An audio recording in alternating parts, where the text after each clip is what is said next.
I'm here in the wild Rocky Mountains, and for the next 4 days, I'm going to be backpacking a 50-kilometer loop that'll have me dealing with multiple days of rain and maybe snow, difficult navigation through some extremely remote wilderness, traversing one of the scariest and narrowest ridges I've ever been on, and camping at a rarely visited alpine lake. I'm going to be attempting this trip with Eric Hansen, who I know can handle some tough conditions, but this trip might be a doozy. Eric, are you scared of heights? Yes. What about falling to your death? Always. Constantly. All right, day 3 is going to be interesting. What do you mean? That's it. All in, my pack weighs just over 20 pounds with food and water, which is very lightweight for a 4-day trip. But I did that on purpose in order to make the elevation gain a little bit easier, as well as make me feel a bit more comfortable when we're dealing with the very narrow ledge that we're going to be traversing on day 3. I'm very scared of heights, and I wanted to stack the odds in my favor. But the question is, did I sacrifice too much comfort and warm gear and rain gear in order to achieve the lower weight? We're really going to find out over the next couple days.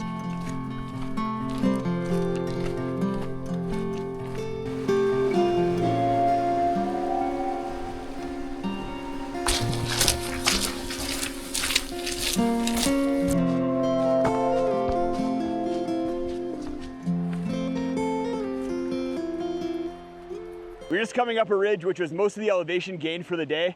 It was not an easy climb, but having a 20-pound pack definitely helped. It started raining partway up, but we waited until we got to the top of the ridge to put on our rain jackets, just so we wouldn't get all sweaty in the rain jackets and basically get wet anyways, but with sweat instead of rain. But now that we're at the top, time to put on the rain jackets. It's supposed to rain the rest of today and all day tomorrow, which means setting up camp shortly in the rain, and then tomorrow morning probably taking down camp in the rain, which is never the most fun, especially when you have an entire day of rain ahead of you and no opportunity potentially to dry gear out. But I have some tips and tricks I'm going to share with you that make it a little bit more bearable. We really hope the rain lets up for day 3 when we hit the ridge walk that is going to be really sketchy if it's raining, and probably something we don't want to tackle, and would not be able to do that would throw a pretty big wrench into our plans. We'd have to adjust and figure out some sort of plan B. We made it to camp and I'm about to get set up. Luckily, we got a little bit of respite from the rain right now, but there's 2 things that I do and keep in mind when I am setting up camp in the rain. The first one being that I always keep my tent and my tent stakes and my poles right at the top of my pack. That way, when I get to camp, I can just pull it out, get set up, and then leave everything else inside my pack staying relatively dry. If it was really raining, I'd put my pack underneath a tree in order to keep it extra dry, but having your tent easily accessible means that you're not having to unpack everything inside of your pack in order to access it and potentially getting a lot of stuff wet. The second thing that I do is I always make sure to bring a tent that can be set up as an all-in-one pitch. What that means is that you don't have to set up an inner first and then put a fly on over top of the tent, because if it's raining, that leads to the inner getting all wet. But with a tent that has an all-in-one pitch, the inner stays really dry because it's being protected from the fly as you set up. My personal favorite tent right now is the Durston X-Dome, especially the 1 Plus for a 1-person tent. It's super roomy, which is awesome when you're dealing with bad weather because you can hunker down inside your tent and not feel really cramped. It's also lightweight and quite storm worthy, which is going to be important on night 3 because we're going to be camping above tree line at a really remote lake, but it could have a lot of wind coming off the mountains and pummeling the tent. So on this trip, because it's 4 days, so we're going to be spending a decent amount of time in the backcountry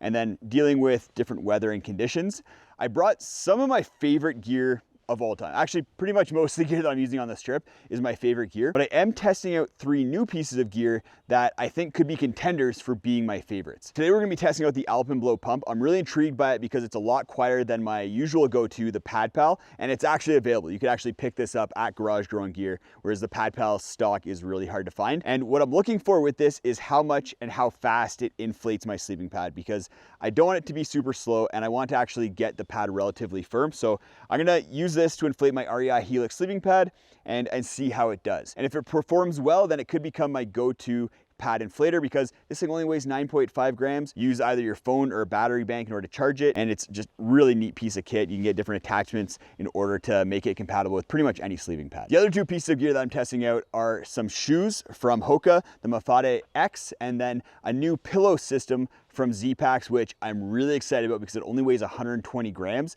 but has the potential to be the most comfortable pillow on the market. Hey, Eric. What's up? Can you hear my pump? You have a pump going? Yeah, for my sleeping pad. I don't believe you. I hear it here. You hear it there? Okay. Very quiet though. Very quiet, yeah. So it's been 7.5 minutes and it's still going. Hasn't really gotten it super firm, which is not great. The pad paddle definitely would have inflated it to a very firm level in about 2 minutes. But at this point, it's gotten a bunch of air inside of it, and I'm just gonna add a few breaths from my mouth just to top it off. We're off to go find a place to eat dinner. We don't really wanna sit at these wet tables on gravel and everything like that. So we're gonna head up the trail a little bit, a ways away from the actual tent sites, and maybe next to this river and have some food. Eric was nice enough to give me a couple Pinnacle food meals for this trip. What should I have tonight? So I'd go for the jalapeno cheddar biscuits. Sweet. I'm feeling cheesy right now. Feeling so cheesy? Yeah. Not as cheesy as you, but I got my Tokes 550 light pot with the Pika lid. So by the time this video releases, this lid will be fully available at Garage Growing Gear and hopefully a bunch of other places as well. If you haven't seen this on the channel before, I love it because it replaces the Tokes lid, weighs basically the same, and then snaps onto the lid, keeps everything kind of contained and not rattling around. So you have the canister that snaps onto the lid, and then underneath the canister is your mini Bic lighter with some ramps. You just pop it off, and then you can put your spoon through the top here and then attach it back onto the pot and use it as a handle. Because this, you may have noticed, this pot has no handles, so that's a way to get around that. Done dinner. That really hit the spot. Got everything in the bear lockers there. I'm just gonna crawl into bed and hopefully stay warm because temperature's dropping really quick. Got a little bit of a chill on, my feet are cold. And I really am hoping I'm warm tonight because temperatures are gonna approach freezing, but tomorrow they're gonna drop below freezing potentially, and it might even snow. So if I'm cold tonight, then I'll be miserable tomorrow. So fingers crossed for a good night's sleep, and we'll see you guys in the morning. Good morning. It rained all night last night. As soon as we went to bed, it started raining, and it's been raining well into this morning. So we're probably gonna have to pack up inside our tents and then go eat breakfast and deal with our other morning business. Overall, I had a good sleep. It wasn't too warm. I definitely had a chill when I went to bed, but I eventually warmed up and then slept really nicely. Like I mentioned, I'm using all of my favorite gear on this trip. So really comfy sleeping pad, warm quilt, and I slept great. I'm not gonna get into the specifics of all the gear that I brought on the trip, but if you're interested in my full gear list, I'll have my Pack Wizard link down in the video description.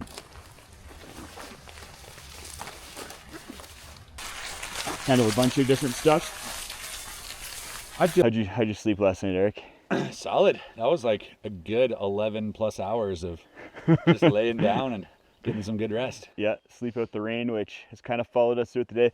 It's supposed to rain for the majority of today, kind of off and on like this. Hopefully it kind of lets up once we get to camp, because that will make life a whole lot easier and we won't have to be setting up camp in the rain again. But yeah, we'll see how today goes. The name of the game for today is dealing with the wet and then navigation. We're getting into an area that I've never been before and I've heard can be difficult to navigate, so we'll be trying to figure that out. Is it hard to navigate when you can't see anything? Usually. I've heard that, yeah. Uh-huh. So okay, we have Onyx. We should do. help us out. That's right.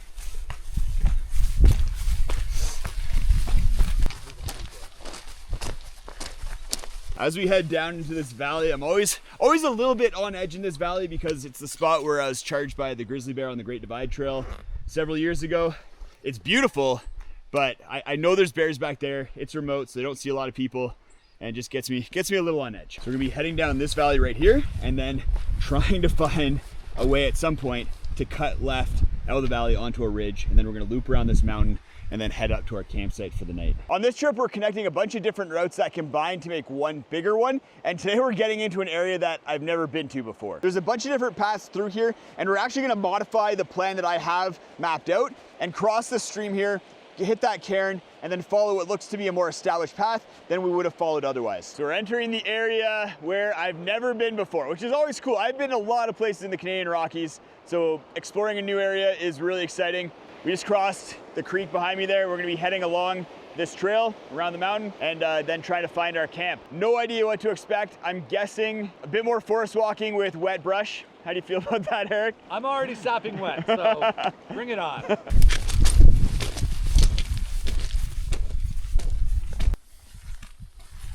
Made it to camp. We're at the beautiful Beatty Lake here it is wet. It pretty much rained off and on us all day, but it was a good day. The views were way better than I expected. We had some awesome terrain to walk through, and then the scree slope and notch to get up to the campsite in the lake here was a fun challenge. I was definitely enjoying the lightweight pack when we were kind of climbing up some pretty steep muddy slopes and then going through the scree section. At the elevation that we're at, and with the forecast for tonight, it might get really cold, might snow, and I'm a little bit worried that my sleep system isn't going to be up for it, but we're gonna have to just wait and see on that one. It's raining pretty good. It's cold. I'm trying to stay as warm as I can right now without having to get my dry clothes and put those on, because I don't want to compromise them. I want to save them for when I'm going to bed and I'm snuggling into my sleep system and staying warm that way. If they got wet and moist right now, that'd be not a very good thing. So after dinner, we'll go take a look at my sleep system, especially the pillow that I talked about earlier. It's a new pillow that I'm testing on this trip, and it has the potential to be my go-to and favorite pillow. Last night it was super comfortable, and we're gonna get a couple more nights of testing with it and then really see if it gets into that favorite category. So I have the pillow system right here, and I think it's super cool. It consists of a new Big Sky Dream Nation pillow, which includes little tabs for adding a pad strap to it so you can lock it on your sleeping pad really easily. And then I have a Z-Packs pillow topper on top of it. So it's this big piece of cushy foam that has two straps on it so you can lock it onto your pillow, and it creates this really awesome combo that only weighs 120 grams. Last night, I really enjoyed my sleep on this. I slept very comfortably, especially with the height that you get out of this. It's really good. My other favorite pillow is the Xped Mega Pillow. It's gigantic, it's soft, it's stable, really great pillow, but it is quite a bit heavier than this system and is not quite as cushy. The Z-Packs topper is really nice. One downside with this is that the Z-Packs topper isn't super wide, so you're kind of limited to laying right in the middle here, but for me, that's where I'm sleeping on it anyways, so I didn't really find that to be an issue at all. I never felt that I was kind of sliding off the side or not having enough pillow to lay on. The rest of the system consists of an REI Helix sleeping pad and then a 20-degree Enlightened Equipment Enigma quilt, which has the enclosed foot box, which I just like a lot better. It weighs less and keeps you warmer. For my clothing, I'm using my tried and true Alpha Direct shirt, pants, socks, and then a merino wool toque and a buff. If I do start getting really cold, I have an Enlightened Equipment Toward Apex insulated jacket there that I can throw on just for a little bit of extra insulation. I'm pretty chilly. It's only 7:30, but I'm gonna crawl into bed, start warming up. Fingers crossed that it's not too cold tonight and that tomorrow we get a little bit of clear weather and maybe even some sunshine, which would be really nice for the ridge walk that we're going to be doing. Good morning. Temperatures last night got down to just above freezing and I was warm. Not toasty like I was the night before, but quite comfortable. The pillow was phenomenal. I love that Z-Packs Big Sky combination. It really allows me to just get a really good night's sleep. And then the REI Helix is amazing and the Enigma is amazing. I slept 10 hours last night and pretty much straight through the entire night. It was really nice waking up to no rain. We actually have had some sunshine poking through, some blue skies up there, and now we're about to hit the trail and head towards the crux of the trip. It's a multi-mile ridge walk with a section that's only 2 feet wide with pretty extreme drops on either side, and with my fear of heights, I'm not looking forward to having to try and cross that. Something that hit me this morning was that we haven't seen any other people since the first half of day one. But today we're heading up and over South Kananaskis Pass, which is right in front of us there, into a part of the mountains which are a little bit more popular, but I still don't know if we're gonna see any people because of how difficult the ridge walk that we're gonna do is. And then after the ridge walk, there's a set of tarns that we're looking to camp at that probably only see a handful of people in any given year. So I'm really excited to try and find those and then camp at what has the potential to be one of the most epic campsites that I've ever camped at. We're now heading up this valley towards the approach to the ridge. I always get a little bit on edge when heading up onto a ridge, especially when we're gonna be spending 3, maybe 4 hours, because the weather's unpredictable in the mountains. You never know if rainstorms are gonna roll, and we have a weather window right now, but I've had weather windows in the past that closed, and all of a sudden there's lightning and thunder, and I'm having to scramble off the mountain. We made it up out of the valley, up this giant scree slope, pretty much straight up. And now we're on this pass before things get really gnarly. I don't really know how to feel about this, but we're gonna be going straight up to this peak around it, and then we get into the really narrow ledge section. This is the part where I'm also gonna be testing out the third item that I'm testing on this trip, the Hoka Mafate X shoes. They've been doing pretty well. They've been wet most of the trip, but the cushion's been nice, the grip's been nice. But I think the next section is really gonna test the grip, and then let me know whether this is too much of a stack height for kind of scrambly stuff.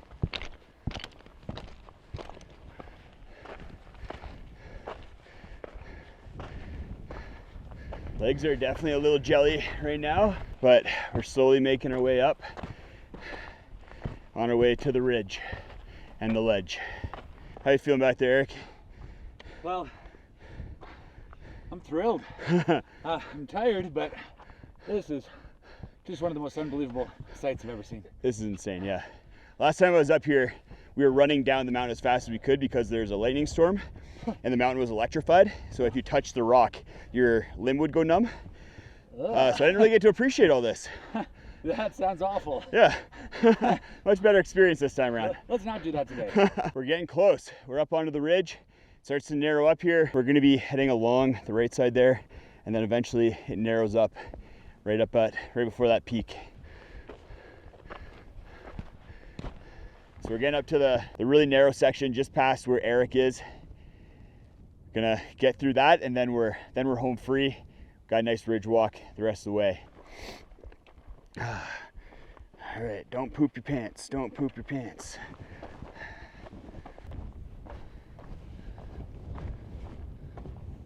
Eric's up first.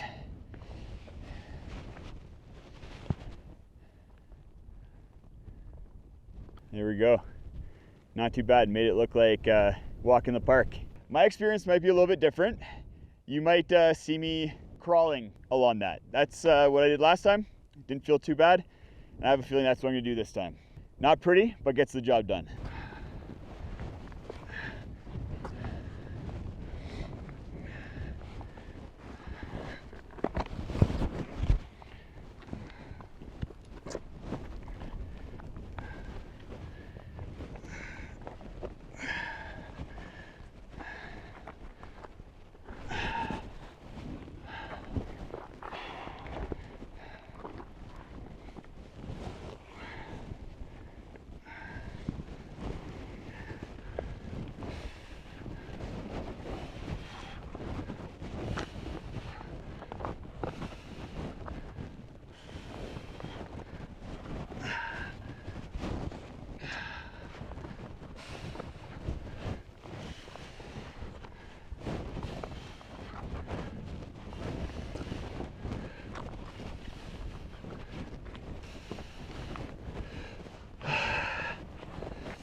Okay, yeah. That was tough. Getting emotional about that. That feels good though. Made it across. I didn't make it look good. Didn't make it look pretty. I don't like heights, and that really pushed my limits. So proud of myself. Proud of Eric for his walking across that. Thankful for being here, helping me through it. Now we got some beautiful ridge walking. Try and find those tarns. Let's go find those darn tarns. Darn tarns, eh? Yay. You betcha, bud. It's pretty windy up on the ridge here, and the spot where we're looking to camp tonight is still above tree line, so it's not protected, and our tents might be getting a pretty big pummeling from the wind. We're getting to the end of the ridge. We can see the tarns down there where we're gonna be camping tonight.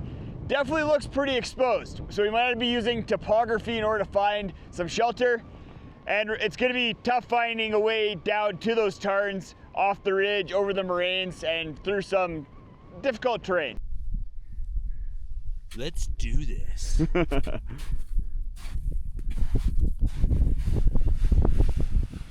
Woo! Tubular.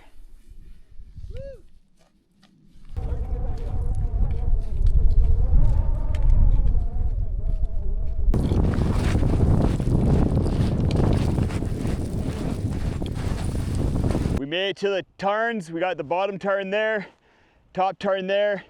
beautiful views. Took a bit to get down here. We did some glissading down some snow, some scree skiing, and then walking across this scree slope right here. Some mountain goating. Some mountain goating. Now we need to figure out where we want to camp.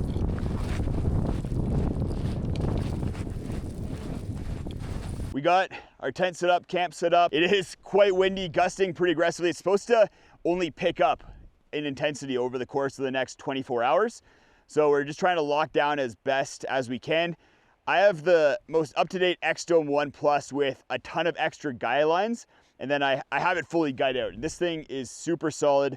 I have the trekking pole on the windward side here, and I'm pretty confident that'll handle anything that the wind could throw at it, but we're probably gonna see over the course of the night. For the Hoka Mafat X shoe, the final item that I was testing on this trip, they're very cushioned, so they definitely protected my feet a lot as we were going over more rocky, uneven ground. My feet feel great after this trip. They also have a Mega Grip sole, which was really sticky as usual. I love Mega Grip.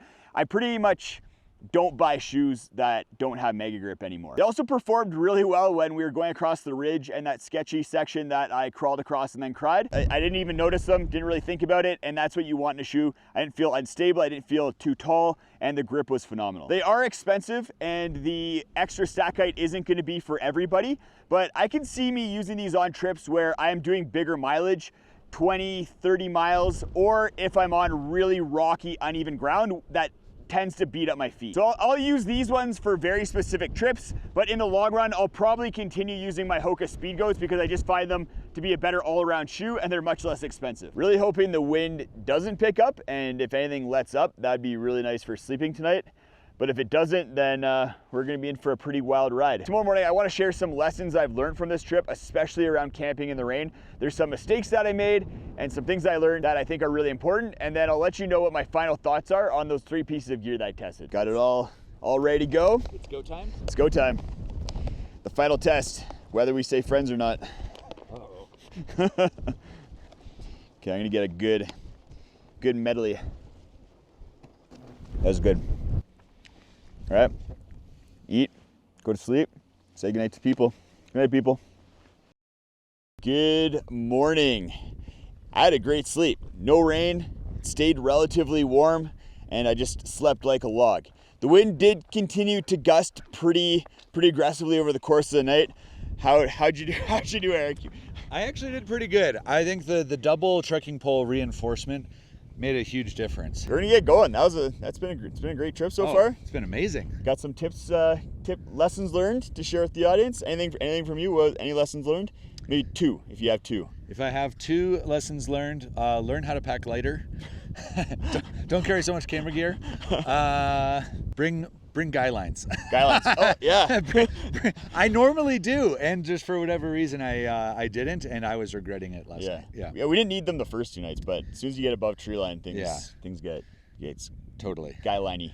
Extra tent stakes and more guy lines. Nice, cool. Yeah. I got three for you guys, so we'll get on trail and start sharing those. Those are some really good lessons learned from Eric. I think another one that he mentioned to me was bringing chairs was a really good call, and I'd agree. Sitting on wet logs and stumps and rocks would not have been comfortable, so it was nice to have the chairs in order to get a dry spot to sit. My 3 lessons learned all have to do with rain as well. The first one being that I wish I had brought a wet insulating layer, something to put on while I was hiking in the mornings when it was really cold, and to put on when I was sitting around camp where I didn't necessarily want to put on my dry layers I was gonna be sleeping in, but I still wanted something to keep me a little bit warm. Maybe a fleece or just another sort of insulating jacket would have been great. The second lesson learned was that I wish we had brought some sort of hot drink. Eric echoed that as well. He wished he had some hot tea. I wish I had brought my hot apple cider that I'd bring in the winter time. When you're sitting around and it's just about freezing and you're wet, having some sort of hot drink is just really, really nice. The third lesson learned is that I wish I had brought a breathable rain jacket. The Rockfront is great, very lightweight, works very effectively at blocking rain and doesn't wet out. So what happens is all the sweat that accumulated inside the jacket as I was hiking and any sort of rain that got inside just stays inside and doesn't evaporate out. But what happens when I have a breathable rain jacket, even though most rain jackets aren't that breathable, is that at least some of that moisture evaporates out and leaves the jacket and leaves the system. And that really helps with staying dry. For a roundup on the 3 pieces of gear I was testing, for the Hoka Mafat X shoes, I don't think they're gonna be for everybody, and I'm probably only gonna use them on trips where I'm hiking a lot of miles. Otherwise, I'm gonna be sticking with my Speed Goats. The Alpenblow pump, I'm still on the fence about. It definitely was slow, definitely didn't inflate as much as I would have liked, but it got the job done for the most part. So not a pump that I will probably be using as much as the Pad Pal, but still something that is worth getting if you're looking for a very ultralight pump. The pillow system that I was using, the Z-Packs topper and then the Big Sky Dream Nation pillow, was definitely a win. It's gonna make it into my favorite gear, and it's probably what I'm gonna be using on most of my trips. I'm either gonna be using just the Dream Nation pillow if I'm going more ultralight, and then I'll use the combination if I'm looking to be a little bit more comfortable. So we're just hiking out around this lake, down to the lake where we started. That was an amazing trip. Thanks for coming on it with me, Eric. You made it happen, and this was so good to be out here and explore this terrain. I was just loving every single minute of it. What was the highlight for you? Oh, it had to be the ridge. I mean, the ridge is about as cool of a hiking spot as you can imagine, especially with the views all around. Yeah, and I appreciate you like coming out here, getting me out on that trip, because that ridge has been kind of in the back of my mind, scaring me a little bit for years now. So having you there to kind of push me to go. I didn't push you on the ridge.